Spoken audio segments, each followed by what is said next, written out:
এটা হচ্ছে মেহেরপুরের শেখপাড়ার ঘটনা, কবরস্থানের একটা ঘটনা। এই বছরের 21শে সেপ্টেম্বরের কথা। আমার বড় চাচার মৃত্যুবার্ষিকীর পরের দিন, তারপরের দিনের এই ঘটনাটা আর কি। সকালবেলা কবরস্থানে মূলত আমার চাচার কবর, আমার দাদা দাদির কবর সেখানে, সেজন্য আমি জিয়ারত করতে যাই। সন্ধ্যার পরে কবরস্থানে যাওয়া যায় না, কিন্তু তারপরেও মনে হচ্ছিল যে যাওয়া উচিত, সেই জন্য আমি বললাম যে, আমি ফুপিকে বললাম যে আমি যাই, মানে কিছু হবে না, আমি জিয়ারতটা করে আসি। তখন আর আজান দেয়নি, তো তখন ফুপি বলল যে মানে ওই ভাইয়ার ভাবিকে নিয়ে যাও তাহলে। তো আমরা গেলাম এবং যাওয়ার পরেই হচ্ছে আজান দিয়ে দেয়। তো সেই জন্য আবার তার উপর গুইসাপ দেখে মানে আমরা একটু ভয়ও পাই যে গুইসাপটা দৌড় দিল ওই চাচার কবরের পাশ থেকে। সেজন্য আমরা আবার সেদিন চলে আসি, খুব তাড়াতাড়ি করে চলে আসি সাপের ভয়ে। সেই জন্য আমার সারা রাতই মন খারাপ হচ্ছিল যে আমার কবরের কাছে যাওয়া দরকার, কারণ জিয়ারতটা করতে পারলাম না। আসলাম তো জিয়ারতের জন্যই ঢাকা থেকে মেহেরপুর। আমি হচ্ছে সবসময় দেরি করে ঘুম থেকে উঠি। আমার বাবা বলে যে ও কখনোই সকালে উঠতে পারবে না, যদি তুই সকালে উঠতে পারিস তাহলে হচ্ছে আমি নিয়ে যাব। ঘুম থেকে ওঠার পরেই হচ্ছে আমি দেখি যে আমার ওই রুমে আমার বাবার ফুপি ঘুমাচ্ছে। তো সেটা দেখে আসলে আমার কি মনে হয় আমি আসলে বলতে পারছি না। আমি একা একাই হচ্ছে যে এরকম ছিলাম, ওই অবস্থায় আমি হচ্ছে কবরস্থানে চলে যাই হাঁটতে হাঁটতে। কবর জিয়ারত করি এবং তারপরে আমি তাদের সাথে কিছু মানে কবরে থাকা মানুষ, এটা আবার ভালো লাগার জন্য আমি তাদের সাথে কিছু কথা বলি, একা একাই বলি কথাটা। তো আমি যখন এরকম বলছি তখন হচ্ছে হঠাৎ করে মনে হলো যে কবরের মাটির নিচ থেকে কিছু একটা এরকম করে বের হওয়ার চেষ্টা করছে। তো আমি হঠাৎ করে ভীষণ ভয় পেয়ে যাই। আর ওই মুহূর্তে আমি আসলে রিয়েলাইজ করি যে আমি মানে একা একা, আর চারপাশে কেউ নাই। মানে ওই সময় আমার শরীরে একটা কাঁটা দিয়ে ওঠে। যখন মাটি খুঁড়ে এরকম ওঠার চেষ্টা করে তখন হচ্ছে আমার একদম মানে একদম একটা শিহরণ দেয়। আর তখন আমি রিয়েলাইজ করি যে আমি একা। তো তারপর হচ্ছে আমি আসলে অনেক তাও নিজেকে একটু কন্ট্রোল করার চেষ্টা করি। তারপর আমি ভাবি যে শিয়ালও তো হতে পারে, মানে ভূত না হোক শিয়ালও হতে পারে বা সাপ হতে পারে, যার জন্য হ্যাঁ শব্দ হচ্ছিল, মাটি খুঁড়ে বের হওয়ার এরকম একটা শব্দ হচ্ছিল সেখানে। তো আমি হচ্ছে অনেক আসলে দৌড় দিই এবং দৌড় দেওয়ার পরে আমি যেটা শুনি সেটা হচ্ছে যে একটা কান্নার আওয়াজ। না, আমি একদমই দৌড় দিছি একদম, মানে আমার এতটাই ভয় লেগে উঠছে হঠাৎ করে, আমি খুবই জোরে দৌড় দেই। আমি আর কিছুই পাত্তা দিই না যে এই যে ঘাসগুলোর মধ্যে সাপ থাকতে বা কিছু, আমি কিছু পাত্তা দিই না, আমি জাস্ট দৌড় দিই। কোন দিকে গেট সেটাও আমি দেখি না, আমি খালি দৌড়। তো দেওয়ার পরে আমি কান্নার আওয়াজটা শুনতে পাই এবং কান্নার আওয়াজটা ফুপাই ফুপাই আসছিল, যে মানে এরকম করে একটা ফুপাই ফুপাই কান্নার আওয়াজ। তারপর আমি যখন বলি যে কে, কান্নাটা থেমে যায়। তারপরে আবার হচ্ছে আমি এক পা দিতেই হচ্ছে আবার কান্নাটা শুরু হয়ে যায়।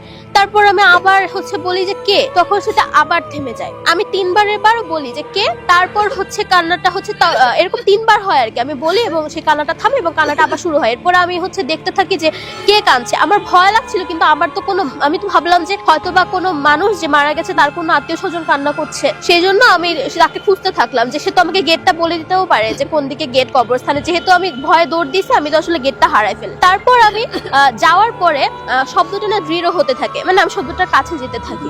এক সময় শব্দটা মানে আমি যাই কাছে যেতে থাকি, এরকম কে থামে, কে বলতে বলতে থামে। তারপরে আমি এক সময় আমি দেখি যে ওটা সরাসরি আমার পাশ থেকে আসে শব্দটা। এবং মানে আমি তো ভিডিও করছিলাম, তো আমি না দেখতে মানে পাশে দেখি না, হঠাৎ করে পাশে কোত্থেকে বাঁশ গাছ আসে, আর মানে একদম পাশ থেকেই, তখন আর দূরে নাই শব্দটা, যে আমি যে ওটা অনুসরণ করে করে যাচ্ছিলাম তখন একদম বাঁশ গাছের মাঝখান থেকে পাশ থেকে সেই শব্দটা আসছে। আমি এটা মনে করি যে আমার ভাই আর আমার মাকে দেখানোর জন্য আমি ভিডিও করব, আমি ঢাকায় এসে কি দেখানোর জন্য, তো আমি রেকর্ডটা করি। আমার কিছুটা মনে হচ্ছিল যে আচ্ছা, মানে আমি তো জানতাম যে অশরীরীর কিছু ভিডিও সম্ভব হয় না, তারপরে আমার মনে হচ্ছিল যে আমি ভিডিওটা করি। তো আমি ভিডিওটা করলাম এবং তারপরে হচ্ছে আমি যখন ব্যাক করতে যাব, মানে তারপর আমি মানে ওটা চলতে থাকলো জিনিসটা। আর তারপর হচ্ছে আমি ব্যাক করতে লাগলাম এবং তখন আমি জাস্ট একটা কবরের সামনে যখন আসলাম, তার থেকে কয়েক কদম পরে একটা কবরের সামনে আসার পরে আমি দেখি যে মাটিটা কাঁপা শুরু করলো, মানে এমন কাঁপা শুরু করলো, আমি ভাবছি আমি ঠিক দেখতেছি, একদম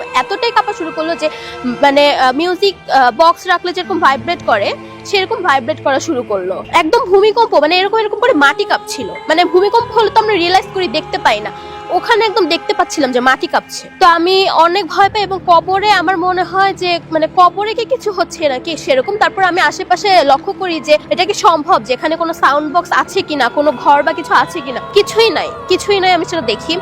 তারপর আমি হচ্ছে দেখি কি একটা আওয়াজ আসতে থাকে এবং তখন আমার ভীষণ ভয় লাগতে থাকে, আমার কষ্ট লাগতে থাকে আর মনে হচ্ছে কিছু একটা হচ্ছে। তখন আমি শুনি এটা আমরা গরু জবাই দিলে যেরকম একটা গোঙানির আওয়াজ আসে, গরু গোঙা, সেই আওয়াজটা আসছে কবরের ভিতর থেকে। আমার তখন অনেক কষ্ট লাগে। তারপরে হচ্ছে আমি তো জানি না সেটা কার কবর, কোনো পুরুষ না মহিলা আমি তো জানি না, কিন্তু আমি আল্লাহকে বলি যে আল্লাহ তুমি তাকে মাফ করে দাও।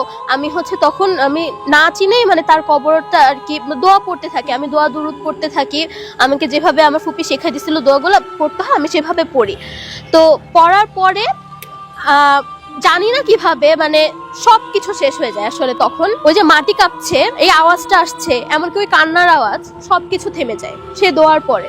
আমারও তখন মানে একটা এতক্ষণ যেরকম একটা মানে ছিল যে শরীর কেমন কাটা দিচ্ছিল, ভয় লাগছিল মনে, এগুলা সবকিছু একবারেই থেমে যায়। তখন আমি কবরস্থানের ভিতরে, তারপরে হচ্ছে আমি যে হারাই গেছিলাম, তখন হলো আমি মানে মেসেজ দেখলাম যে তখন হচ্ছে ফ্যামিলি গ্রুপে তখন বাবা বলছে যে মানে হনুমান টনুমান থাকতে পারে বা কিছু, তখন চলে আয়, ঠিক আছে। কিন্তু তখন মানে আমি একদম নর্মাল হয়ে গেলাম, মানে পরিবেশটাও। আমি ফ্যামিলি গ্রুপে ওখান থেকে মেসেজ দিছিলাম কিন্তু তারা সবাই ঘুমাচ্ছিল। আমার ফ্যামিলি গ্রুপে হচ্ছে আমি মানে মেসেজ দিছিলাম যে মানে কোন দিকে গেট, মানে তারপরে আর কি যে রাস্তাটা মানে এদিকে না ওইদিকে, কোন দিকে যেতে হবে আর কি কবরস্থানের ভিতর থেকে। না আমার কাছে মানে অত নেট ছিল না। হ্যাঁ আমি বের হওয়ার পরে মানে অনেকক্ষণ পরে তো আমি বললাম না যে আমি তো মানে ওই যে দৌড়ায় যাওয়ার পরে আমি তো ভুলে গেলাম যে গেটটা কোন দিকে।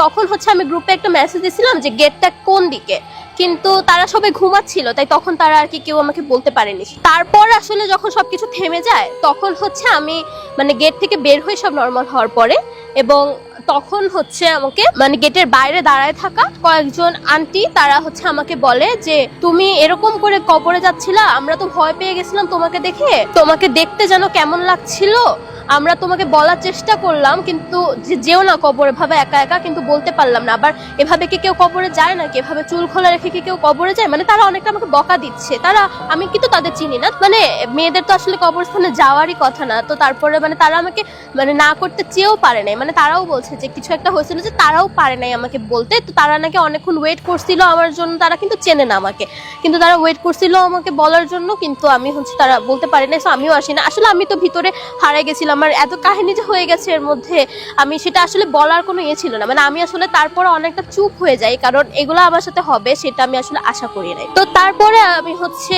ঢাকা আসি, চলে আসি, এবং তারপরে আমি খুবই উৎসাহ নিয়ে আমি ভিডিওটা করছি আমার মা আর আমার ভাইকে দেখানোর জন্য, আমি সেই ভিডিওটা খুঁজতে থাকি এবং মানে বের করার জন্য যে আমি এখন দেখাবো, জাস্ট ওদের বলছি যে আমি নিয়ে আসবো, আমি সেটা খুঁজতে থাকি। আপনি বিশ্বাস করবেন না, আমি আগের পরের যত ভিডিও ছিল সব কিছু আছে, আমি ফুলের ছবি তুলছি, আমি কবরের ছবি তুলছি, আমি ভিডিও করছি, সব কিছু আছে, কিন্তু ওই যে কান্নার সময় যে আমি ভিডিওটা করলাম টোটালি নাই, একদমই নাই। তারপরের ভিডিও আছে, আগের ভিডিও আছে, শুধু ওটা নাই। ইভেন আপনি চিন্তা করেন তার আগের ভিডিও পরের ভিডিও কবরস্থানের মধ্যেই তো সেগুলোও আছে, কিন্তু ওই মানে যেখানে কান্নার ভিডিও সেই ভিডিওটা নাই। তো সেটা দেখে আমার অনেক অনেক ভয় লাগতে থাকে। তারপরে আমার সাথে মূলত কিছু জিনিস ঘটে, মানে তখন তারপর থেকে আর কি আমার সাথে এরকম জিনিস হতে থাকে যে আমাকে বলে ফোনের লাইটটা জ্বালায় রাখো, কারণ একটু পরে কারেন্ট চলে যাবে আর ডিম লাইটটা বন্ধ হয়ে যাবে। কে বলে আমি আসলে বুঝতে পারি না, আমি খুব অবাক হয়ে যে কে বললো, কিন্তু আমার খুব ভয় লাগে, আমি সত্যি তাই করি, আমি হচ্ছে ফোনের লাইটটা জ্বালায় রাখি, কারণ ডিম লাইটটা বন্ধ হয়ে গেলে সব অন্ধকার হয়ে গেলে আমি একা অনেক ভয় পাবো। আমি তারপরে আসলে আমার রাতের বেলা ফ্রিজ থেকে আমার খাওয়ার অভ্যাস আছে, তো আমি এমনি হচ্ছে ফ্রিজটা খুলতে যাই এবং কেউ আমাকে আবার বলে এখন কারেন্ট চলে যাবে, এই মুহূর্তে চলে যাবে, আর তখন তো আমি ফোনটা নিয়ে আসি না, আমি তো ফোনটা বিছানার উপর রেখে আসি, ওই মুহূর্তে আমি ফ্রিজটা খোলার সাথে সাথে কারেন্টটা চলে যায়। কণ্ঠটা অনেকটা বাতাসের মতো, মানে এটা কোনো মানুষের কণ্ঠ না, আবার এমন না যে নাকি সুরে, এটা বাতাসের মতো আমাকে বলছে। আমি সেটা করলাম, আমি ফোনটা জ্বালায় রাখলাম, কিন্তু তারপর আমি যখন গেলাম ফ্রিজের দরজাটা খুললাম, এটা বন্ধ হয়ে গেল, কারেন্টটা চলে গেল। মানে আমাকে আগে থেকে বললো, আর আমি চিৎকার দিতে যাবো তার আগে আর কি আমার ভাই দরজা খুললো এবং আমি অনেক ভয় পেলাম। আরেকটা ঘটনা হচ্ছে, আমি মানে স্কিন কেয়ারে ভিডিও বানাই, সেই জন্য আমি হচ্ছে ফোন নিয়ে আমি ওয়াশরুমে আমি জাস্ট মুখটা ধুতে গেছি, আমি পানি দিব এমন সময় আমি জাস্ট দেখলাম যে আমাদের মানে ড্রয়িং রুম থেকে রান্নাঘরে আমি চলে গেলাম, আমি কিন্তু ওয়াশরুমে দাঁড়ানো, আমি আমাকেই দেখলাম যে আমি মানে বাতাসের গতিতে আমি আমাকেই দেখলাম যে ড্রয়িং রুম থেকে রান্নাঘরে চলে গেল। আমি ভয় পেয়ে আমি চিল্লাম দিয়ে, আমার ভাইয়ের রুমটা পাশে, আমি রাতের বেলা আমি ওখানে ঢুকে গেলাম। তো সে নামাজ পড়ছিল ওই সময়, আমি তো ভয়ে শেষ, আমি তো আর যাবোই না, আমার রুমে তো আমি যেতে পারছি না। আমি এতটা ভয় পেয়ে গেলাম যে আমি আমাকেই দেখলাম, সে আমার দিকে তাকায়, সে চলে গেল এভাবে বাতাসের গতিতে রান্নাঘরে। আমি খুব ভয় পাই। আমার ফেস আমি সবই আমার মতো, আমার চুল তখন যেরকম অবস্থায় ছিল এরকমই, মানে কালার করা, হ্যাঁ সব এক। আয়নার মতো না, সে মানুষের মতো, আমার মতো। মানে সে মানে দৌড়ায় চলে গেল ড্রয়িং রুম থেকে রান্নাঘরে, আর আমি মানে এখানে আমি মাঝখানে। তো আমি এটা ভয় পরে হলো আমি আমার ভাইয়ের ঘরে ঢুকে যাই, ওকে বলি, ও আসে, ও এসে রান্নাঘরটা চেক করে আমাকে বলে যায় যে নাই কিছু নাই। তো আমি চলে যাই রুমে, বাস ওই দিন গেল। এরপরে আমি খুব আজে বাজে স্বপ্ন দেখতে থাকি, স্বপ্নে আমার মানে এই জিনিসটা হয় আসে, কেমন সব মানে স্বপ্নগুলো অনেক ভয়ানক দেখতে থাকি। তারপরে একদিন এরকম হয় যে এর আগে আমাকে কখনোই আমাকে বোবাজিন ধরে নাই, মানে এটাও আমি বিশ্বাস করতাম না আসলে। কিন্তু সেদিন হচ্ছে আমার মা পাশে শুয়ে থাকে রাতের বেলা, আমার হঠাৎ করে আমার দমটা বন্ধ হয়েছে, আমি মানে চোখ খুলি, আমি কিন্তু কিছু দেখতে পাই না, কিন্তু আমার হাত আটকানো, মানে আমার হাতটা উঠানোর শক্তি নাই আমার, আমি গলা দিয়ে, আমার মা আমার ঠিক পাশে একদম লাগানো ভাবে শুয়ে আছে, কিন্তু আমি আমার মাকে ডাকতে পারছি না, আমার দম বন্ধ হয়ে আসছে, আমার কষ্ট হচ্ছে শ্বাস নিতে। হ্যাঁ মনে হচ্ছে আমি সোজা হয়ে শুয়েছিলাম, তো আমার শ্বাস নিতে কষ্ট হচ্ছে, আমি হাতও তুলতে পারছি না, আমার মাকে আমি ডাকতে পারছি না যে আমি এইটুকু বলবো যে মা আমার কোনো শক্তি নাই গলায়, আমার জাস্ট এরকম নাই। তো এরকম মানে বোবাজিন আসে, তারপর মানে কিছুক্ষণ পর চলে যায়, তারপর আমি শ্বাস নেই এবং তারপর আমি নর্মাল হই। তো এটা একটা গেল। জি আমার মাকে তখন আমি বলি, তারপর মা আমাকে দোয়া টোয়া পড়ে দেয়। তারপর আম্মু বলে যে যখন ধরছিল তুমি তখন মনে মনে দোয়া মানে পড়তে পারলে না, কিন্তু তখন আসলে শ্বাস নেওয়া যায় না, কিছু মনে থাকে না যে কি করতে হবে। এই ঘটনাটার পর থেকে আমার হ্যালুসিনেশন হতো, আমি বুঝতে পারতাম যে আমার এটা হয়তো হ্যালুসিনেশনই হচ্ছে, কিন্তু আমার জিনিসটা খুব ভয় লাগতো, যেটা হচ্ছে আমি দেখতাম যে আমি শুয়ে আছি, বিড়াল আমার পাশে যে থাকে ও উঠছে, সে আমি দেখতে পাচ্ছি যে ও আলমারির উপর থেকে উড়ে উড়ে জানলার কাছে যাচ্ছে, আবার জানলার কাছে উড়ে উড়ে আলমারির উপর যাচ্ছে। আমি এটা দেখি, আমি ভয় পাই। তারপর আমি আমার মাকে বলি আমি নিজেই আমার মাকে বলবার, মা ভয় পেয়ে যাবে, আমি নিজেই বলি যে এটা হয়তো আমারই হ্যালুসিনেশন হচ্ছিল, মানে এটা অসম্ভব। আমি দেখতে থাকি যে এরকম হচ্ছে, বিড়াল উঠছে। এরপরে হচ্ছে যখন এরকম হয়, আর যে স্বপ্নের কথা বললাম যে আমার স্বপ্নে খুবই মানে খারাপ খারাপ জিনিস দেখে আমার ঘুম ভেঙে যাচ্ছে, আমার স্বপ্ন এরকম বাজে বাজে স্বপ্ন আসছে, সাপ আসছে স্বপ্নে, তারপর বিভিন্ন এরকম জিনিসগুলো হচ্ছে। তো স্বপ্ন যেহেতু বলতে হয় না কাউকে, তাই আমি ওটা তারপর হচ্ছে কিন্তু আমার মাকে আমি সবই বলতাম। তারপর আমার মার একটা কাজিন আছে, উনি হচ্ছে মানে তাবলিগ করে এরকম আর কি একটু জানে। তো আম্মু তাকে বললো যে ও তো এরকম মানে কিছু দেখে, ওর তো সাথে এরকম কিছু হয়, ও মানে ভয়ও পায়, তাহলে আপনি কিছু বলেন যে ও কি করতে পারে। তখন সে আমাকে কিছু জিনিস শেখায় দিল যে এরকম করতে হবে, মানে মানে আটকানোর জন্য সেটা কি যেন বলে, যে শরীর আটকানো বা রুম আটকানো এরকম কিছু বলে। তো বলে সেগুলো করতে। তো আমি সেই মামার কথা শুনে আমি রেগুলার সেটা করি না, কিন্তু আমি 2 দিন করি, পরের 2 দিন, এবং তারপর থেকে মানে এই বেশি দিন হয়নি, তারপরে আর 1 মাসও হয়নি। তো তারপরে আর কি কিছু হয়নি আর সেরকম। রাত 11টা-12টার পরে আর কি মানে রাস্তা 3-4 ভাগ 5-6 ভাগ হয়ে যায়। এখন পর্যন্ত আপনার 100 জন মানুষ মারা গেছে এই রাস্তায়, এরকম অ্যাক্সিডেন্ট করে। সংঘর্ষ নাই, কোনো কিছু নাই, কিন্তু রাতের বেলায় রাত 12টার পরে এরকম অ্যাক্সিডেন্টে মারা গেছে। ব্রিজের পরে আর কি শ্মশান ঘাট আছে, ওইখানে আপনার ওরকম ভুতুরে আছে। রাস্তার এই পাশে আপনার এই যে বোয়ালি বড় ব্রিজের পাশে, ওখানে বছর 2-1 আগে আর কি অ্যাক্সিডেন্ট হয়েছিল। ওইখানে সিলেট থেকে আপনার ধান কাটার পরে আসার পথে ওখানে 20-25 জন লোক গাড়িতে অ্যাক্সিডেন্ট হয়ে মারা গেছে জায়গাটি। এটা আপনি রাত 11টা-12টার পরে আর কি মানে রাস্তা 3-4 ভাগ 5-6 ভাগ হয়ে যায়। এটা আপনার এই যে বোয়ালি চকের সাথে ব্রিজের পরেই এটা এরকম হয়। এটা মাঝে মাঝে এরকম হয়, ভাগ হয়, মানে রাস্তা 5-6টা হয়ে যায় একাই। এমনিতে একটা এ পাশে একটা, ওই পাশে একটা, ডাইন পাশে একটা, বাম পাশে একটা, কিন্তু রাত গভীর রাত হলেই এরকম হয়ে যায়। এটা আপনি রাত 12টার পরে এরকম হয়ে যায়, তারপরে অ্যাক্সিডেন্ট হয়ে যায়, পরে যায় মানুষ। এরকম অনেক মারা গেছে, দেখে রাস্তা 4 ভাগ হয়ে গেছে, গেলে পরে আর পায় না, পরে ওখানে রাস্তা পায় না, পরে ওখানে পরে অস্বাভাবিক অ্যাক্সিডেন্ট হয়ে মারা যায়। এটা আপনার আর 2 বছর আগে হয়েছে।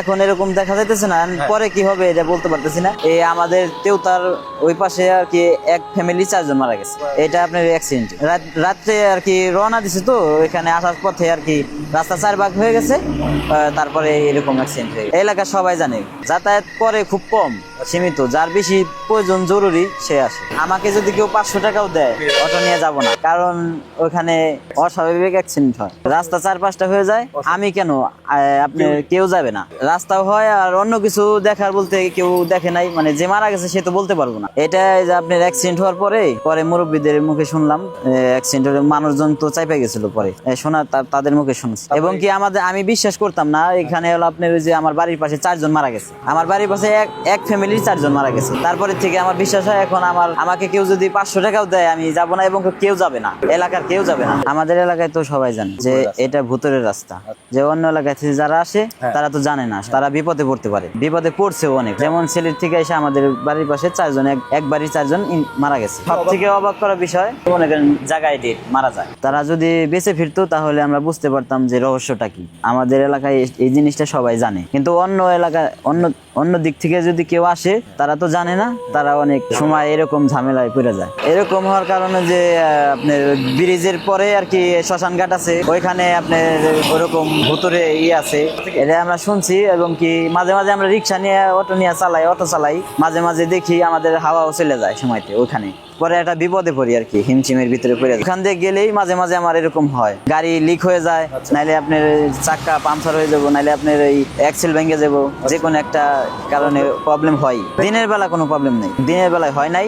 দিনের বেলা মাঝে মাঝে আপনার দুপুর টাইমে আর কি আমাদের গাড়ি নিয়ে যাই, তো ওখানে আপনার চাক্কা লিক হয়ে যায় মাঝে মাঝে। মুখামুখি এরকম সংঘর্ষ হয় নাই, একাই অ্যাক্সিডেন্ট হয়, একাই মনে করেন জায়গায় ডেট মারা যায়। প্রাইভেট কারও মাঝে মাঝে এরকম হয়, বড় গাড়ি তো এই দিক দিয়ে একটু কম চলে, ওগুলা এরকম হয় না। আপনার এই ট্রাক, মোটরসাইকেল, আপনার তারপরে প্রাইভেট কার, হাইস ইত্যাদি গেলে অটো মাঝে মাঝে হয় 12টা থেকে আপনার 2টা 2:30টা পর্যন্ত এরকম সমস্যা, তারপরে আস্তে আস্তে ঠিক হয়ে যায়, সমস্যা হয় না। ফজরের আজান পর্যন্ত একটা ভয় থাকে, ফজরের আজান পার হয়ে গেলে আর কোনো ভয় নাই। এখন পর্যন্ত আপনার 100 জন মানুষ মারা গেছে এই রাস্তায়, এরকম অ্যাক্সিডেন্ট করে। সংঘর্ষ নাই, কোনো কিছু নাই, কিন্তু রাতের বেলায় রাত 12টার পরে এরকম অ্যাক্সিডেন্টে মারা গেছে। এটা আপনার রাস্তার আশেপাশে ট্রাক পড়ে মারা গেছে, কোনো সংঘর্ষ কোনো কিচ্ছু না, অটোমেটিক এরকম। আমার শরীরে ঘুরে বেড়ায় রহস্যময় এমন অনেক ঘটনা পৃথিবীতে ঘটে, যার ব্যাখ্যা বিজ্ঞান দিতে পারে না। তোমরা কারা যাচ্ছ? আমাদের উঠাও! অবিশ্বাস্য এমন গল্প শুনতে চায় চলতি গল্প বলতে আমাদের সাথে যোগাযোগ করুন। একবার, দুবার, 3 বার। ফোন 0961102759 অথবা ফেসবুকে ইনবক্স করুন।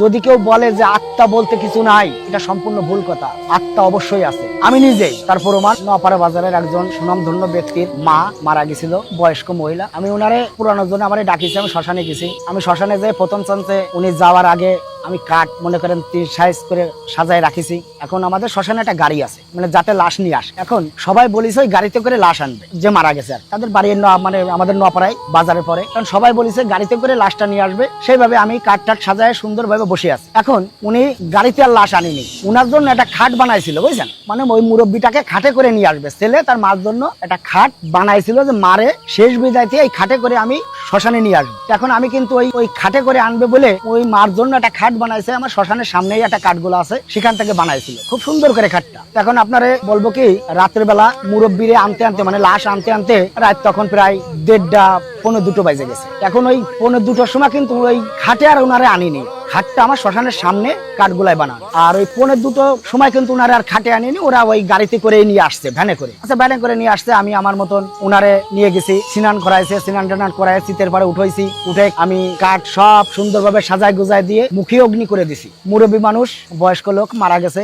এখন সুন্দরভাবে কিন্তু আমি আগুন ধরাই দেওয়ার পরে আমি এসে বসে আছি। এখন আগুন জ্বলে আর কাঠ শুধু উপর থেকে নিচে পড়ে, আস্তে আস্তে কাঠও আমার পড়ে যাচ্ছে। যত আগুন জ্বলতেছে তত আবার কাঠ বেশি পড়তেছে। এখন আমাদের ওই ওই বাঁশ আছে, বাঁশ দিয়ে সুন্দর করে আর কি কাঠ উঠানোর জন্য আগুনের কাছে তো বেশি যায় দাঁড়ানো যায় না, শীতের আগুনের পরে কোনো আগুন পৃথিবীতে নেই। তা ওই কোনো কায়দায় বাঁশ দিয়ে আমি কাঠগুলো উঠিয়ে দিচ্ছি, আর ওই কাঠ একালখালি পড়তেছে, খুব ধুমো হচ্ছে এবং গুল্লি হচ্ছে, খুব বাতাস।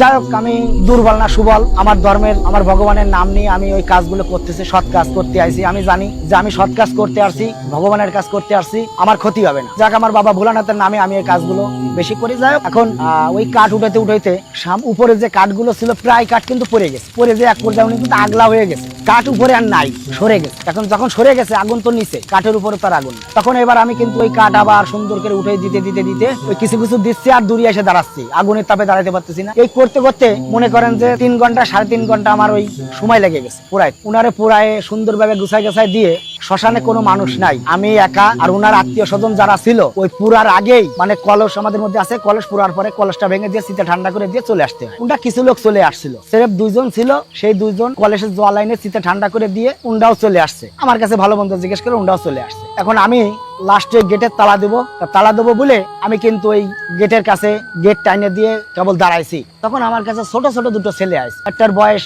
সর্বোচ্চ গুলি 16-17, আর একটা বয়স সর্বোচ্চ গুলি 12-13। তো রেল লাইন আমাদের এখানে স্টেশনের পাশে, তো শ্মশানটা, রেল লাইনের পাশে আমি কেবল তালা দেবো, এই সময় ওরা 2 জন এসে হাজির হয়ে আমার বলতেছে, কাকা গেটে তালা দিয়েন না। আমি বলছি কেন? বলছে, কাকা আমাকে একটা জিনিসের দরকার, আমরা বহুতক্ষণ সময় দাঁড়ায় রয়েছি, আমার একটু দরকার। আমি কি দরকার? বলতেছে, কাকা ওই যে কেবল যে কলসটা ভাঙিস, ওই কলসটা আমার খুব প্রয়োজন। আমি বললাম, কলস দিয়ে তুই কি করবি, আর এই রাত্রে তুই এখানে কেন আইছিস? তখন মনে করেন রাত বাজে 4:30 বাজে, তখন আসছে। তা আমি বলতেছি, তুই কলস দিয়ে কি করবি? তা বলতেছে কি, কলস আমার মা নিয়ে যেতে বলেছে। তা আমি বললাম, কলস তুই নিয়ে যাবি যা, কিন্তু আমি তোর এনে দিতে পারবো না, তোর কিন্তু নিয়ে আসতে হবে। তা বলে, হ্যাঁ কাকা আমরা নিয়ে আসতে পারবো। তা আমি বললাম যে তুই নিয়ে আসতে পারিস, তা যা। এই বলে আমি ওই গেটের কাছে দাঁড়াই আছি। এখন ওরা কিন্তু 2 জনের একজন চলে গেছে কলস আনতে। শীতের কাছে শীতে লিবে দেওয়ার পরে যদি কেউ না থাকে, তাই কলস আনাটা, দড়ি বাঁধা কলসটা আনা খুব কষ্টের বিষয়, এটা সাহসের বিষয়। কারণ যখন চলে আসা হয়, কোনো মানুষ থাকে না, তখন ওখানে অনেক সমস্যা দেখা দেয়। ভয়, মনে করেন আপনি একটা জিনিস আনতেছেন, আজগবি একটা শব্দ হলো, কথা বললো যে কি করতে আসছিস, কেন নিতে আসছিস, আপনার সাথে জিজ্ঞেস করতেছে, কিন্তু চারিদিকে দেখতেছেন আপনি কেউ নেই, এরকম কথাও হয়। যাই হোক, ওরা কিন্তু ওই কলসটা নিয়ে চলে আসলে আমার গেটের কাছে এসে কাছে, কাকা কলস আমি নিছি। তাহলে যা। কাকা আপনি বাড়ি যাবেন না? তখন হ্যাঁ আমি যাবো। তো এবার আমি জিজ্ঞেস করতেছি, তোর বাড়ি কনে? তাই ছোটটা বলতেছে, আমার বাড়ি শঙ্কর বাসা। আর বড় শঙ্কর বাসা চেনেন? এটা হচ্ছে নপাড়া পৌরসভার নদীর ওপার শঙ্কর বাসা। আরেকটা জিজ্ঞেস করলাম, তোর বাড়ি কনে? তো বলছে, আমার বাড়ি গাজীপুর মানে রাজঘাট, ওই যে রাজঘাট গাজীপুর হুজুরের বাড়ি বলে না, ওই হুজুরের বাড়ির লাইন। 2 জন 2 জায়গা। আমি বলতেছে, তোরা 2 জনের বাড়ি 2 জায়গায়, তাই এক জায়গা হলে কি করে? তো বলতেছে, কাকা আমরা 2 জন ভাই, আমরা 2 ভাই, আমার মাই কলসটা নিতে বলেছে, তাই আমরা আইছি। আসলে কি, আমি তো আসলে এতো সব কথা ক্লিয়ারলি হয় না, তা আমি কিন্তু অতটা আমার মাথাটা সেন্স অতটুকু আসেনি যে এরা এই রাত্রে কলস নিতে আসছে, কি কারণে আসছে, এরা কি বৃত্তান্ত, এগুলো আমি বুঝতে পারি। তখন আমার কাজ শেষ, আমি তালা মেরে যখন রেল লাইনটা পার হয়ে সিএমপিতে উঠবো, মানে পিচ রাস্তায় মেন রোড উঠবো, তখন কিন্তু ওই ছেলে দুটো আর আমার নজর পড়ে গেছে খাটের দিকে, যে খাটটা বানাইছিল ওর মার জন্য ওই ভদ্রলোক। ওই খাটটা দেখে আমার খুব পছন্দ হয়েছে। তাহলে খাটটা তো ওখানে ফেলানো থাকবে, ও খাটটা তো আর কাজে লাগতেছে, আর ও খাটটায় তো লাশ আনাও হয়নি, তাতে করে কোনো সমস্যা নাই। আমি কিন্তু ওই খাটটারে চিন্তা করেছি বাড়ি নিয়ে যাবো রাতের বেলায়। এখন আমি কিন্তু ওই টাগাচ্ছি ডানি ভাই কোনো ভ্যান পাচ্ছি। এখন ওই ছেলে দুটো আমার বলতেছে, কাকা আপনি খাট নিয়ে যাবেন? বলে, হ্যাঁ কাকা খাট নিয়ে যাবো। তো কাকা এক কাজ করেন, আপনি কলসটা নিয়ে আগে হাঁটেন, আমি খাট নিয়ে আসতেছি। ভাই তখন আমি বুঝতে পারিনি যে আসলে ওরা কি। তখন আমি কিন্তু ওই বলতেছি কি, না তোরও লাগবে না, তুই এক কাজ কর, যদি আমার খাটটা নিতে হয় আমি সামনেতে ভ্যান ডাইকে আমি নিয়ে যাবো। আমার একটা ভাই আছে এই পাশে মনিরুল নাম, ভ্যান গ্যারেজে। আমি তারে ফোন দিলাম যে, ভাই তোর ভ্যান কি বাইরে আছে? রাত্রে যদি থাকে তাহলে একটা ভ্যান শ্মশানে একটু পাঠাই দিতে, আমি একটা খাট নিয়ে যাবো। তো বলতেছে, দাদা সব ভ্যান উঠানো হয়ে গেছে। তখন আমি বললাম ঠিক আছে। এখন আমি কিন্তু ওই ওর যখন না বললো, তখন আমি এবার ভ্যান খুঁজতে শ্মশান থেকে প্রায় আধা কিলো একটু দূরে আমি আসতেছি ভ্যান নিতে। ভাই আপনারা বলবো কি, আমি ভ্যান নিতে আসতেছি, আমি ভ্যানওয়ালার সাথে কথা বলতেছি কয় টাকা দিতে হবে, আমি পালপাড়ায় যাবো, নপাড়ায় পালপাড়ায় যাবো, কয় টাকা দিতে হবে, আমার একটা খাট যাবে। তো উনি আমারে বললে 100 টাকা দেবে। আমি বললাম ঠিক আছে চলে। এই বলে পিছনের দিক টাকা দেখি কি আমার খাট আসতেছে, ওই রাত্রেবেলা খাট মনে হচ্ছে উড়ে আসতেছে, চলে আসতেছে। খানিকের উপর টাকা দেখি কি 2 জন মাথার পরে খাট হাইটে চলে আসছে। আচ্ছা বেশ ভালো কথা, হাইটে আসছে। আমি তাকে ওই দেখে কিন্তু আমি অবাক হয়ে গেলাম যে কি ব্যাপার, খাট ওরা ছোট মানুষ কিভাবে নিয়ে আসতেছে। আনার সঙ্গে সঙ্গে আমি ওকে নিজে হাতে, ওরা 2 জনে এক পাশে খাট ধরলো, আমি এক পাশে খাটটা ধরে নামালাম রাস্তার পরে। নামায় একটা ভ্যান পালাম, ভ্যানারে বললাম যে ভাই আমার এই খাটটা অমুক জায়গায় নিয়ে যাবো, তো দিয়ে আসেন। ভ্যানে উঠালাম, ওরা 2 জন সাথে, আমি আর ভ্যানালা 3 জনে খাটটা উঠালাম। উঠে এবার আমার বলতেছে ওই ছেলে দুটো যে, কাকা আপনার বাড়ি পর্যন্ত আসি? বললাম, না বাবা তোর বাড়ি পর্যন্ত আসতে হবে না, 20 টাকা নেই, তোরা চা খাস কেন? না কাকা টাকা দেওয়া লাগবে না, আপনি আমার উপকার করেছেন কি যে কলসটা নিলাম এটা আমার উপকার হয়েছে। আর খাট আপনি যদি বলেন আপনার বাড়ি দিয়ে আসতে, আমি বাড়ি দিয়ে আসবো, আমরা আপনার বাড়ি যাই, চলেন কাকা। আমি বললাম না বাবা, তোদের কষ্ট করা লাগবে না। তখন ফট করে ছোট ছেলেটা আমার বলতেছে, কাকা আপনার বাড়ি পালপাড়ায় না, আপনার বাড়ি তো বেশি দূরে না। তখন আমি আর কি ওই মানে আমি বললাম না যে সব কথা বলা যায় না, যেমন মনে করেন হাসপাতালের ডোমেরা কি করে, তাদের অনেক কিছু আছে সেন্সিটিভ কিন্তু মানিয়ে চলতে হয়। তাহলে এখন একটা মরা মানুষের শরীর আপনি বিচ্ছিন্ন করবেন, সুস্থ শরীর করবেন, নিশ্চয়ই কিছু অজ্ঞান সজ্ঞান কিছু থাকতে হয়। তো মনে করেন অতটা সেন্সিটিভ আমার ভিতরে ছিল না। আমি যখন খাট নিয়ে এবার ওদেরকে গরম দিলাম, গরম দিয়ে আমি কিন্তু ওদেরকে বিদায় দিয়ে ওরা চলে গেল। আমি দেখলাম চলে গেল। খাটটাই আমার বাড়ির পাশে এক জায়গা থুয়ে দিলাম। থুয়ে আমার যে একটুখানি সিস্টেম অনুযায়ী শ্মশান থেকে কোনো জিনিস নিয়ে আসলে তারে একটু গঙ্গা জল, একটু আগরবাতি দিয়ে কিংবা একটু আগুনের ছাকা টাকা দিয়ে ঘরে উঠানো যায়। আমি কিন্তু ওটা রাত্রিবেলা বাইরে থাকলো, সকালবেলা আমি কিন্তু ঘুমের থেকে যখন উঠেছি, উঠে ওই খাটে কিন্তু আমি আগুন দিছি, ধুয়ে মুছে পরিষ্কার করে গঙ্গা জল দিয়ে সুন্দর করে আমি ঘরে নিয়ে গেছি। আমি ঘরে থুইছি, ওই খাটের পরে আমি আমার স্ত্রী শুইছি।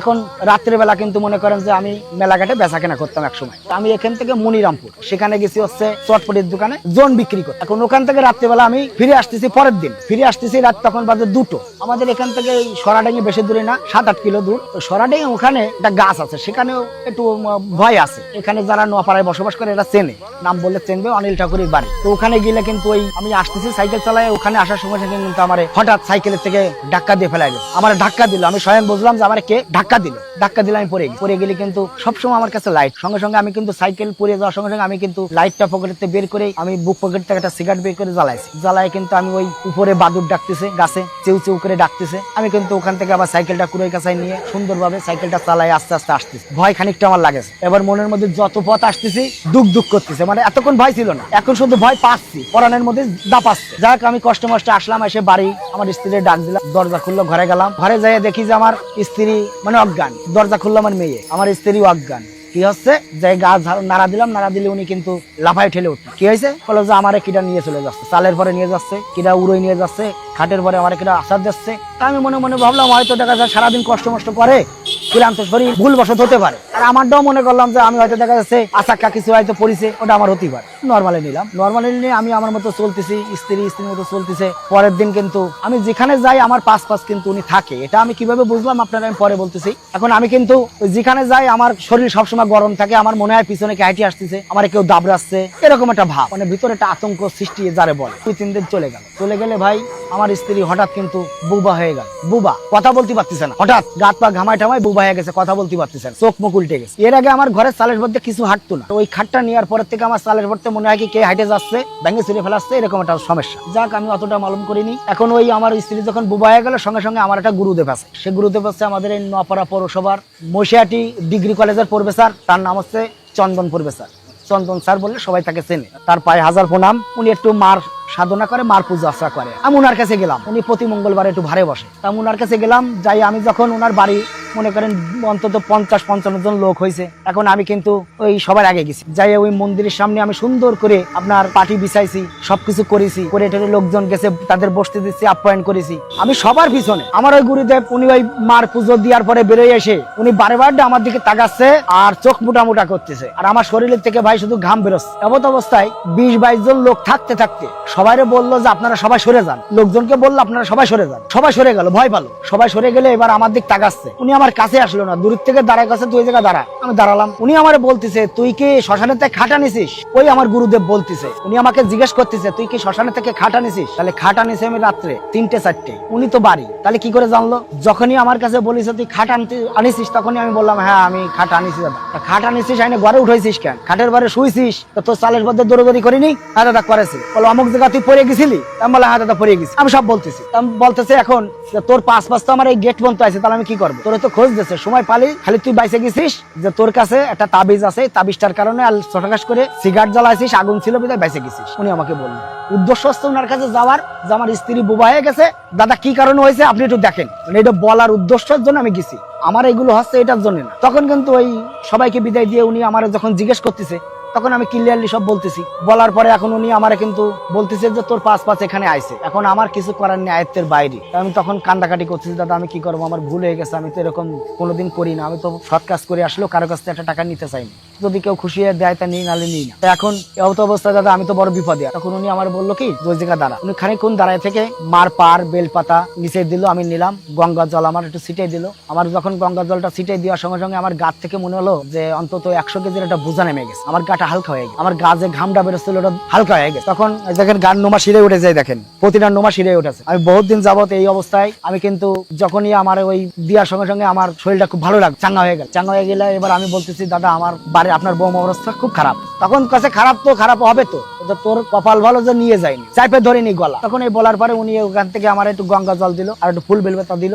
উনি এখান থেকে ঝাড়িয়ে দিল, দেওয়ার পরে আমার স্ত্রীর গায়ে এসে জলটা খাওয়াই দেওয়ার পরে গঙ্গা জল তার মাথায় ছোঁয়াই দেওয়ার পরে উনি সুস্থ হয়ে গেল। তো উনি আমার বলে দিল যে তুই শ্মশানে গেলে আমার সঙ্গে ফোনে কথা বলে তারপরে যাবি, তার আগে তুই যাবি না। তাহলে এখন খাটের ব্যাপারটা কি করব? তো উনি আমারে বললো খাটের একটা উপায় আছে। কি উপায়? এই খাট সকালবেলা হয় কোনো জায়গায় দান করে দিবি, আর না তো একদমে বেচা কিনা করবি। ভাইজান কথাটা বুঝেন, তাহলে একদমে বেচা কিনা করবি এবং যে কয় টাকা বেচবি সেই কয় টাকা তোর গাঠির থেকে দিয়ে ওই শ্মশানে দান করে আসবি আর মাপ চাই আসবি। আমি কিন্তু সকালবেলা এখন আমি খুঁজ দিছি লোক, আমি খাট কোথায় বিক্রি করবো। যেমন তেমন লোকের কাছে যদি ওই খাটটা বের করে দেখায়, তার যে কোনো লোক মনে করেন 2000 টাকা দাম বলবে, তা আমি তো গরিব মানুষ, তাহলে 2000 কোথা থেকে ভরবো? তাহলে আমার সর্বনাশ, আমি সমস্যায় আছি। এখন আমি মনে মনে খুঁজ দিছি, খুঁজতে পাচ্ছি না। তখন এখানে ভ্যান চালাই, তার নাম হচ্ছে সালাম নামে একটা লোক ভ্যান চালায়। উনি আমি ইয়ার কি চলে বলতেছি কি, মানে আমি বেশি আগ্রহ নিয়ে বলতেছি না, ইয়ার কি চলে বলতেছি যে ভাই আমি একটা খাট বেচবো, খাটটা আমার লাগ দিছে না, যে কয় টাকা দিত সেই কয় টাকায় বিক্রি করবো। তখন দাদা আমও তো একটা কিনবো। আমি বললাম আপনি আর কি করেন না, শোনো আমি কিন্তু ব্যস্ত, তা দাদা আমও কিনবো, তা চলো। তখন দাদা কত দিলি হবে না, তুমি আগে খাটটা দেখো। এবার ওরে নিয়ে আমি খাট বাইরে করে রাখিছি কাজ করে, ও খাটটা দেখে গেছে দাদা কত দেবো। তোর কথার টোনে বুঝতেছি ও আমার 1000-1200 টাকা দাম বলবে। তখন আমি উনারে ওই কথাটা ওরে চাপা দিয়ে দিলাম যে তুই আর কি করিস নি, তুই যা দিবি আমি তাই নেব, মানে একটু উৎসাহ দিচ্ছি যা তুই আর কি চলে কম বলে। তো কাছে দাদা আর কি করেন না, আমাকে আর কি না, বিশ্বাস কর তুই যা বলবি আমি সেই দাম নেবো। তো আর কি চলে বলতে দাদা তাহলে আমি 100 টাকা দিবা, তাহলে 1.5 টাকা। ও আমাকে 100 টাকা দিল, আর 100 টাকা ভরে আমি ওই সময় শ্মশানে যাই আমি 200 টাকা দান করে দিয়ে আমার বাবা ভোলানাথের কাছে মাপ চাইয়ে আমি রেহাই পাইছি। আত্মা অবশ্যই আছে, কারণ আত্মা না থাকলে এই শয়তান, পৃথিবীতে যত শয়তান আছে, ভূত পেতনি আমরা যেগুলো বলি আগেও ছিল এখনো আছে, এগুলো মানুষের ভিতরে। যখন মানুষ ওই যে একটু আগে বললাম না, যদি কোনো ব্যক্তি আত্মহত্যা করে মারা যায়, তাহলে তার আত্মাটা কিন্তু সঠিক পথে যায় না ভাইজান, তার আত্মাটা বেঠিক পথে যায়। সে অত্যাচার অন্যায় কাজ বেশি করে, ন্যায় কাজ করে না। এই জন্য পৃথিবীতে এখনো ভূত পেতনি বলতে জিনিস আছে, এটা আমি বিশ্বাস করি। কেমন যেন একটা আওয়াজ আসতেছে দূর থেকে, হ্যাঁ, একটা মানে গা ছমছমে ভাব। এই যে আমি বলছি এখনো কিন্তু আমার গা ছমছম করছে। আমার নাম মিন্টু খান পাঠান, আমার বাড়ি মুর্শিদপুরে, এইখানে এই পাশে। আমি অনেকদিন আগে আমরা অনেকে এখানে আসছিলাম ঘুরতে, তো হুট করে আমি একা আনমনা হাঁটছিলাম, হাঁটার পর কে যেন মনে হচ্ছে আমাকে ধাক্কা দিয়েছে। তো আমি এটা প্রথম ভেবেছিলাম যে না হয়তো আমি কোনো গাছের শিকড় বা কোনো কিছু হতে পারে। আমি দেখলাম এদিক ওদিক তাকিয়ে দেখলাম যে না ওরকম কোনো শিকড় টিকড় কিছু দেখা যাচ্ছে না। তারপরে আবার আমি কিছুক্ষণ সেম ঘটনা, আমি ঘটনা কি এরকম হচ্ছে কেন, কি ব্যাপার? তো আমি এখানকার সম্বন্ধে আগেই শুনেছিলাম যে আসলে ভৌতিক কিছু একটা ব্যাপার স্যাপার আছে, যেহেতু পুরাতন বাড়ি, এরকম মানুষের একটা ব্যাপার আছে। আমি ওইটা আমার মনের মধ্যে মানে চিন্তা হইলো যে এরকম হতে পারে কিনা, এটা কিনা। তো তারপর আমি যেটা হইলো যে হুট করে আমি পড়ে গেলাম। পড়ে যাওয়ার পরে কারণটা আমি পড়ে গেলাম কেন, কি কোনো কিছু বেঁধে পড়ে গেলাম না, পরবর্তী আমার মানে কেমন একটা গা ছমছম করে উঠলো। এখন এই গা ছমছম করে উঠলো, মানে একটা ভয়ের একটা ভীতি কাজ করলো। এবং যেহেতু একটা মিথ আছে যে আগে আসলে এরকম কিছু ভৌতিক ব্যাপার স্যাপার আছে, কারণ আছে, তখন সন্ধ্যার একটু আগে তো যার কারণে দেখলাম যে কেমন যেন একটা আওয়াজ আসতেছে দূর থেকে, হ্যাঁ, একটা মানে গা ছমছমে ভাব। এই যে আমি বলছি এখনো কিন্তু আমার গা ছমছম করছে, মানে একটা ভৌতিক একটা যে ব্যাপার স্যাপার, হ্যাঁ, মানে গা শিহরে ওঠার মতো। তো এই শব্দ আবার অনেক সময় দেখা যায় ঢোলের শব্দ শোনা যায়, বাট সেই আবার কিন্তু কিছুক্ষণ পর ঢোল নাই, মানে একটা ভৌতিক ভীতিকর পরিবেশ। তবে ওরকম কিছু তো আছে, যেহেতু অনেক আদিকালের বা পুরাতন বাড়ি, ওই রকম কিছু দেখতে পারিনি। কেমন যেন মনে হচ্ছিল মানে ছায়ার মতো কি চলে গেল, হ্যাঁ। এবং আমি পরে আমার কিন্তু জ্বর হয় এবং 2-3 দিন জ্বরে ভুগি, এই যে ভয়ে যে কাজটা করছে। বাট ওরকম আমি মানে এই কি বলবো যে সশরীরে কিছু দেখিনি, বাট আমার কাছে অনুভব হয়েছে যে একটা ছায়ার মতো চলে গেল, ওরকম মনে হয়েছে। আমার মনে হয় যে ভয়ের একটা কারণ কাজ করলো, বা আমি যে শব্দ শুনতে পেলাম, বা আমি ঢোলের শব্দ শুনতে পেলাম, আমি এটা ছায়ার মতো যেতে দেখলাম, যার কারণে কিন্তু পরবর্তীতে আমার ওই যে আমার একটু জ্বর হলো, এই এটা ভয়, তখন পানি পড়া খাইতে হয়, ওই হুজুরের কিন্তু আমার না যায়, অনেক জায়গায় দেখা যায়, শুধু যে এই জায়গায় না, দু এক জায়গা আরো আমি দেখেছি। সেখানে আমাদের যেমন একটা জায়গায় আছে, ওখানে আপনার ওই বড় একটা গাব গাছ মতো ছিল, গাব গাছই মনে হয় এটা, গাব গাছ বড় গাব গাছ, হিন্দুরা ওখানে পূজা প্রবণ করতো, তো ওখানে ওইরকম ভীতি ছিল বলে জানা যায়। এবং আমি সেখানেও দেখছি, আমি সেখানে দেখতে পাচ্ছি, আমরা হেঁটে যাচ্ছিলাম দুই ভাই, আমার মামাতো ভাই আর আমি, তো ওখানে যাওয়ার সময় আমি দেখলাম ওরকম যে, এবং আমি ছম করে উঠলো গাছ, জ্বর হয়ে গেল পরে। ও আমার শরীরে ঘুরে বেড়ায়। রহস্যময় এমন অনেক ঘটনা পৃথিবীতে ঘটে, যার ব্যাখ্যা বিজ্ঞান দিতে পারে না। তোমরা কারা যাচ্ছ? আমাদের উঠাও। অবিশ্বাস্য এমন গল্প শুনতে চায় চলতি গল্প বলতে আমাদের সাথে যোগাযোগ করুন। একবার, দুবার, তিনবার। ফোন 0961102759 অথবা ফেসবুকে ইনবক্স করুন। মহিষের মতো কিছু একটা মানে ভাঙিয়া চুরে আসতেছে, যখন আজান দাও ও তখন দূরে সরে যায়, কিন্তু আবার ও মানে কাছে আসতেছে। আসসালামু আলাইকুম, আমি একজন ঘোস্ট হান্টার বাংলাদেশের, এটাই আমার পরিচয়। প্রফেশনও বলতে পারেন ঘোস্ট হান্টিং, আবার এটা আমার একটা কিউরিওসিটিও বলতে পারেন, এটা নেশার মতো আর কি। তো আমার এই ঘোস্ট হান্টিং এর অভিজ্ঞতায় আমার জীবনে অনেক রিয়েল এক্সপিরিয়েন্স আছে, যেগুলো আমার জীবনের সাথে ঘটে গেছে এবং মৃত্যুর মুখ থেকেও ফিরে আসছি। আপনাদের যে এই কন্টেন্টটা, হরর কন্টেন্ট যেহেতু দেখে, ঠিক আছে, আমার বিশ্বাস এখানে অনেক দর্শকই আমাদের ভিডিও হান্টারকে চিনবে বা জানে, ঠিক আছে। আমি একটা শুট করছিলাম হচ্ছে সিলেটে, আমি ওই জায়গাটার নাম বলি, সেটা হচ্ছে যে মায়া কালেঙ্গা নামে চিনবে। ওখানে হচ্ছে পাহাড়িরা বসবাস করে সিলেটে, এটা অনেকেই হয়তো চিনবে। তো আমি ওই কালেঙ্গার ভিতরে প্রায় 1.5 মাসের মতো শুট করছিলাম। তো ওখানে অনেক শ্মশান আছে ওগুলার ভিতরে, পাহাড়ে যে যারা ওই বসবাস করে ওদেরকে বলে টিপরা, ঠিক আছে, হিন্দু প্রজাতিরই তারা, মানে টিপরা আর কি নাম বলে। তো ওদের একটা শ্মশানে আমি একটা সন্ধান পাই। আমি যাদের কাছে যাই তারা বলে কি যে তোমরা তো এই ভিডিও করো, তো একটা জায়গা আছে ওই জায়গায়, মানে বল তোমাদের বলবো না, কিন্তু ওই জায়গায় অনেক ঘটনা আছে, ওখানে মানুষ গেলে ফিরে আসতে পারে না। তার দিনের বেলায় গেল, ওখানে যদি কোনো গর্ভবতী নারী যায়, একা ওই পথ থেকে যায়, পাশে শ্মশানের পথ থেকে যায়, তাহলে মানে তার সাথে জিন পজেস্ট হয় বা তার বাচ্চা নষ্ট হয়ে যায়, হ্যাঁ, এরকমের ঘটনা আর কি। পরে আমি যখন শুনছি তখন আমার কিউরিওসিটি, যেখানে যাওয়া যাইবো না ওইখানে আমার যাইতে হবে, এটা আমার জন্য একটা চ্যালেঞ্জ। যে জায়গায় যাওয়া যাইবো না কেন, ওই জায়গায় আমার যাইতে হবে, কি আছে আমার দেখতে হবে। তখন মানে চিন্তা করলাম যে না, আজকেই যাবো। তো ওই দিন রাত্রে বৃষ্টি, মনে করেন মেঘের গর্জন, সন্ধ্যা রাতে প্রচুর বৃষ্টি, কিন্তু বৃষ্টি তখন আমি চিন্তা করলাম যেহেতু বৃষ্টি, তবুও যাবো, ছাতা নিয়ে যাবো, জাস্ট শুধু ক্যামেরাটা প্রোটেকশনের জন্য আমি ছাতা নিবো, ঠিক আছে। যেমন ভিডিও করতে হইব, ওদেরকে মানে আমার টিম মেম্বার যারা ছিল ওদেরকে বললাম তোমরা রেইনকোট পরে নাও, ভিডিও করবোই। তো এরকম করতে করতে অলমোস্ট রাত 1টা-1.5টা বাজে, তখন একটু বৃষ্টি কমছে। তো বৃষ্টি কমছে, কারণ মানে ওই জায়গার যাদের বাসায় গেছি, তো ওই ভাই উনি অনেক সাহসী। পাহাড়ে যারা বসবাস করে তাদের কিন্তু প্রচন্ড সাহস থাকে, ঠিক আছে। তো উনি অনেক সাহসী, হ্যাঁ। তো উনি এমন সাহসী মানুষ যে উনি মানে এক লাশ নিয়ে ওই পাহাড়ের ভিতরে সারা রাইতে একা রয়েছে, এরকম সাহসী মানুষ। তো উনি আমাদেরকে বলতেছে যে তোমরা যে যাবা ভাই, আমার খুব ভয় লাগতেছে, মানে কিছু একটা ঘটে গেলে তখন ভাই তোমরা আমার কাছে আসছো, ঠিক আছে। তখন আমি কি বলবো, আমি বলছি যে ভাই ওখানে যাবো ইনশাল্লাহ, আমি আমার সাধ্য মতো ওখান থেকে ফিরে আসবো, ইনশাল্লাহ কিছু হবে না, আপনি শুধু আমাদেরকে জায়গাটা দেখাই দেন। পাহাড় তো অনেক জঙ্গল, আশেপাশে কোনো বাড়ি ঘর নাই, পাহাড়ের ভিতরে আস্তে আস্তে আমরা গেলাম। তো যাওয়ার পর অলমোস্ট তখন আমরা যখন ওই প্লেসে পৌঁছাইছি রাস্তায়, তখন 2:30টার মতো বাজে। তো আমার টার্গেট, এটা হয়তো অনেকে জানবেন যে জিন, ভূত, প্রেত, আত্মা যে যেটাতেই বিলিভ করে না কেন, এটা কিন্তু হইতেছে যত রাত গভীর হয়, রাত 3টার দিকে ওদের শক্তি তত বৃদ্ধি হয়। রাত 3টা যখন হয়, গভীর রাত হয়, ঠিক আছে, 12টার পর থেকে ওদের শক্তি বৃদ্ধি পেতে থাকে। রাত যত গভীর হয়, শুনশান পরিবেশ যত বৃদ্ধি পায়, তখন ওদের শক্তি বৃদ্ধি পাইতে থাকে। তো আমরা যখন ওই গেটের সামনে গেছি শ্মশানের, আমি কথাটা বলতেছি আমার মানে নিজের ভিতরে কেমন যেন লাগছে। তো যায় যখন দাঁড়াইছি, দাঁড়ানোর সাথে সাথে মানে ওখানে অনেকগুলো গাছ, শ্মশানের ভিতরে এক একটা গাছের বয়স হইবে মনে হয় কয়েকশো বছর, অনেক বড় আর কি, শিমুল গাছটা সেগুলো। আমরা গেছিলাম ওখানে প্রায় 6 জন ছিলাম, টোটাল টিম ওখানে ঢুকছি। এখন যখন ঢুকবো আর কি গেট থেকে, আমরা যখন ক্যামেরা সেট করলাম, লাইট সেট করলাম, ওই ভাই উনি ঢুকবো না ভিতরে, বলতেছে না ভাই আমি ঢুকবো না, উনি বাহিরে রয়েছে আর উনি বাহিরে বসে বসে উনি সিগারেট খায়, বিড়ি খায়, উনি মানে ওখানে মানে একটার পর একটা ধরাইতে আছে, যখন আর ভয় লাগতেছে। তা আমরা বললাম যে ভাই আপনার যদি বেশি ভয় লাগে একটু দূরে জায়গায় থাকেন, আমরা এখান থেকে শর্ট করে যাবে। তো যখন শর্ট করতে ওখানে মানে ইয়ার ভিতরে পা দিব আর কি, শ্মশানের ভিতরে গেট থেকে, তো আমার যে সাথে ছেলেরা ওরাও একটু ঘাবড়াইতেছে, মানে প্লেসটা দেখলেই কেমন যেন লাগে। যেমন আপনারা অনেকে হয়তো জানবেন যে মিস্ট্রিয়াস মানে যে কোনো ভৌতিক জায়গায় গেলে আপনার শরীরের ভিতর কিন্তু একটা অন্যরকম ফিল কাজ করে, যেমন কেমন যেন শরীরে লোম দাঁড়ায় যায়, শরীর ফুলে ওঠে, ভারী ভারী লাগে।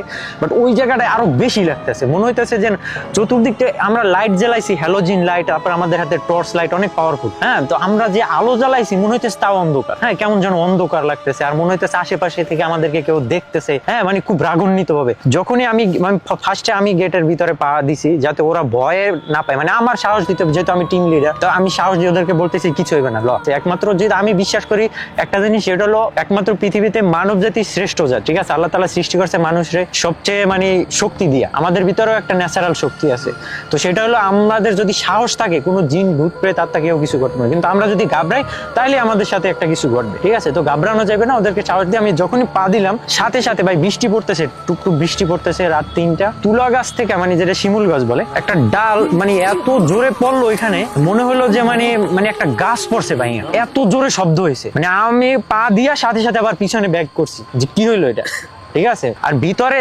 যখন লাইট মারছি তখন মনে হলো কি যে মানে এক একটা গাছ হয়ে মনে করেন আমরা 5-7 জনে ইয়া করতে পারবো না, ধৈরা মানে বেড়ে পাবো না, তো মনে হলো যে গাছের ওদিক থেকে মহিষের মতো কিছু একটা মানে ফুসফুস করতেছে, আর আমাদের দিকে মানে খুব রাগান্বিত ভাবে মনে চাইতেছে যে আমাদের দিকে আসবে আর কি, এরকম। তা আমি সাথে সাথে হলো চারকুল পড়লাম আর আমি জোরে কালিমা পড়লাম, ঠিক আছে, কালিমা পরে আমি বললাম যে তোরা যে এখানে আসো, তোরা যদি আল্লাহরে ভয় পাও, ঠিক আছে, আল্লাহর নামে ভয় পাও, কোরআনের আয়াত ভয় পাও, তাহলে তোরা এখান থেকে যা, আমাদের কিছু করবি, ঠিক আছে, আমরা এখানে আজকে ঢুকবোই যা হয়। এটা বইলা আমি ওখানে মাটিতে 3টা থাপড় দিছি, ঠিক আছে, তো থাপড় দিয়ে আমি ভিতরে ঢুকছি। আমরা যখন ভিতরে ঢুকছি মনে হলো যেন মানে গাছপালা সব ভাঙা চুরে আসতেছে। আমার সাথে সাথে যে ছেলেগুলো ছিল ওরা প্রচুর ভয় পাইতেছে, ওরা মানে ঘুরে ঘুরে আমার মানে ক্যামেরার সামনে থাকবে, ওরা আমার সাথে আসতেছে আর কি, আমার পাশে আসতেছে।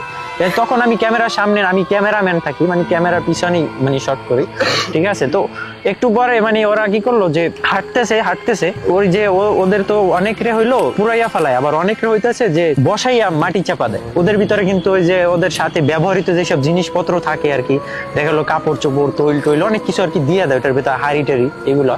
তো আমরা হাঁটতেছি আর বৃষ্টির পানিতে তো ওইটা হয়ে গেছে, তো অনেকগুলো দেখলাম কি যে কবরের মতো অনেকগুলো, বাট ওইটা মনে হইতেছে নূতন। তো আমরা হাঁটতেছি, তো একটা ছেলে মানে ওই হাঁটতেছে পাশ থেকে হঠাৎ করে আর পা আর কি ওটার ভিতরে ঢুকে গেছে, ভিজা মাটি তো বৃষ্টি পড়ছে, ওটার ভিতরে ঢুকে গেছে। তো ঢোকার সাথে সাথে এখন মানে ওখানে দেখতেছি যে মানুষের মানে কঙ্কাল, এটা দেখার পর তো মানে স্বাভাবিক থাকার কথা না। ও বলতেছে কি যে ভাই আমার পা ধইরা টান দিছে নিচে, ওর মনে হয়েছে এটা যে ভাই আমার পা ধইরা টান দিছে, মানে ও চিৎকার দিছে। সাথের যে আরো ক্যামেরার সামনে ওরা যে আরো 3-4 জন ছিল, ওরা মানে ভয়ে মানে ওরা আমারে আর কি ধরে বলছে ভাই, ঠিক আছে। আমি বলি ধরা ওরে ধর তাড়াতাড়ি, লাইট নিয়ে ওরে ধরে তাড়াতাড়ি টাইনা উঠাইছি। এখন ওখানে দেখতেছি যে এইগুলো, তো এখন ওখান থেকে আমরা সরে একটা গাছের কর্নারে গেছি, আর অনেক গাছ ভাই, এত জঙ্গল যা বলার মতো না, মানে হাঁটার, আর মানে ওর ভিতরে সাপের অভাব নেই।